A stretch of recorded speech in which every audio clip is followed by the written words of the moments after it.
دوستان عزیز، در آیت شریف الله سبحانه و تعالی می فرماید ولا یغتب بعضکم بعضا، یکی از دیگری غیبت نکنین. غیبت چی هست؟ یعنی ذکرک اخاک ما یکره. رسول الله صلی الله علیه و تفسیر میکنه که یاد کردن یک برادرتان یا یک خواهرتان به آنچه که بد او را میبینه، اگر پیش روش گفته شود او بسیار قار میشه و بدش میه.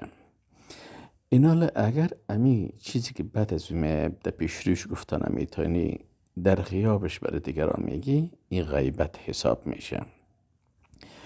و در آیت قرآن میگه که ولا یغتب بعضکم بعضا، بعض شما بعضی دیگریتان را غیبت نکنید. ایحب احدکم ان یأکل لحم اخیه میتا، این را تشبیه کرده به این که آیا دوست دارد یکی از شما که گوشت یک برادرتان که فوت کرده باشه بخورین؟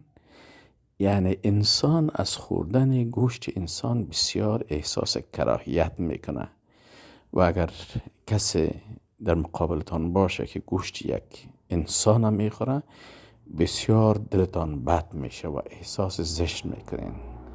غیبت کردن به همین اندازه عمل زشت است، مثل که یک انسان گوشت یک انسان مرده را میخوره. چقدر انسان از دلش بد میشه. پس غیبت هم به می اندازه زشت است و پیش الله سبحانه و تعالی بسیار زشت است، مثل که یک کسی گوشت یک انسان میخوره. پس از این عمل زشت خود حفظ بکنین. و السلام علیکم و رحمت الله و برکاته.